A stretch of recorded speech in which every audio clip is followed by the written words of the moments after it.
And now I'm joined here at St Paul's Knightsbridge by Tansy Castledine, Director of Music at Peterborough Cathedral. Tansy, hello and welcome. Good evening, welcome. Tansy, you're here to talk to us about choirs and choir training. Now, in my mind, I've got the caricature image of Gustav Mahler, the frenzied berserk man with arms waving everywhere. Is it necessary for a conductor to be a maniac? I don't believe so, no. I think we are certainly a breed, and we can be eclectic and eccentric and have lots of personality, but I think perhaps the days where someone stands out of the front and behaves in that manner are perhaps not with us anymore. I like to think of the conductor as somebody part of the corporate music making and sort of integral to what's going on, and yes, yeah. Well, it's interesting that many of our viewers are actually organists, and they set off in life with a passion for playing the organ, but perhaps by mistake or happen chance find themselves having to stand in front of a choir. So what's your advice for those people that you could call the reluctant or the unexpected choir trainer? Well, first of all, I can hugely empathise. As myself, I began as an organist too, and only by having fallen down the stairs and twisted an ankle ended up conducting and realised I really rather liked it. I think one of the first things is courage, of course, isn't it? It does take a lot of courage to stand up the front. You know, it's not like playing the oboe or the piano where you have an instrument to make music. Your instrument is the people in front of you. And I think if you can start to do that in the first place with people that you know and you feel comfortable with, that can be a really great way of getting started, because being a conductor or a choral trainer, director, whatever you want to use as the phrase, can feel very daunting with all this sea of faces looking at you. You've got people of all ages, people of all different abilities and all different backgrounds. So first of all, having that courage is the most brilliant thing, to actually stand up and do it in the first place. And just getting more and more experience. And one thing I often like to do, if I can, is to swap choirs with another choir trainer or another director, so that you get used to working with different personalities and putting yourself into that almost like the visiting organist position. You know, when you go to a different church, it's a different instrument, and similarly, when you stand up in front of a different choir, it's a different instrument. So getting those opportunities to work with lots of different groups. Well, in your view then, what does successful choir conducting look like? Do you mean physically look like in terms of gesture, or kind of, give me an sort example of good practice. So for me, I suppose I'm thinking about what does the physical gesture look like, and how is that conveying the musical vision that you have for your choir? You know, where do you want this musical journey to go in order to convey a very real performance to your congregation or your audience?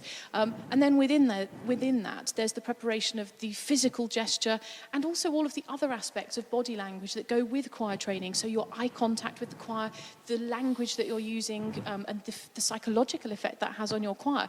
So when you look at an effective, shall we say, choir trainer or choral director, you're looking at all of those things, not just the physical gesture.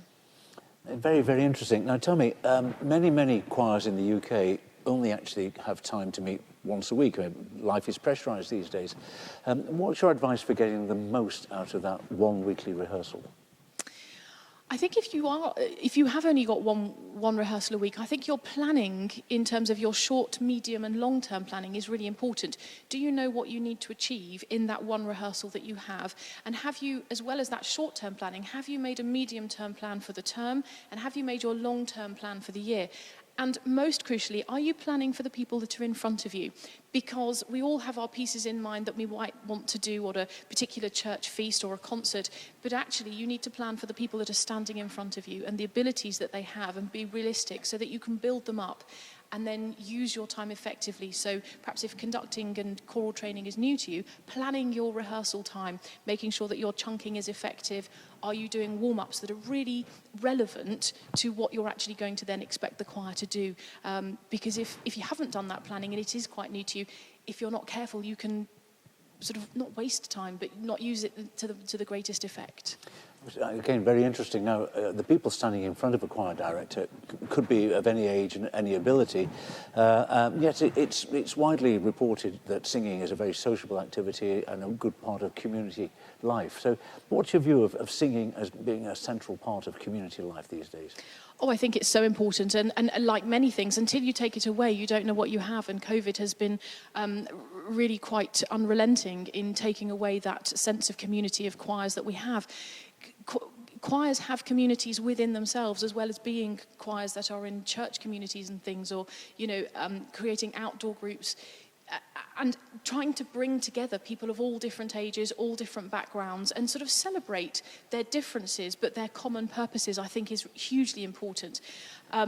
You know, we are trying to create a musical instrument with these people, and we're trying to bring them all on our journey together so that we're all going in that same direction, and celebrating all the skills and different talents, and planning for the people right in front of you is a great way of making that community. And I think celebrating that community, you know, we've got sort of Music Sunday coming up in June, for example, where we can celebrate the role of church choirs and what they bring to the worshipping life of the church, as well as the wider community. And of course, we all know very well the physical benefits of singing, breathing.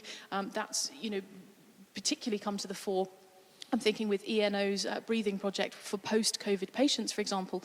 But also the mental connections that you make with people, because we all know that singing in choirs is about much more than just the singing. It's those stories that you tell at break time, you know, the water cooler moments, as you might call them, and the sort of the stories that you tell from the trip that you, the time you did the concert, wherever. So choir is about so much more than singing, but it's fundamentally a community of music makers.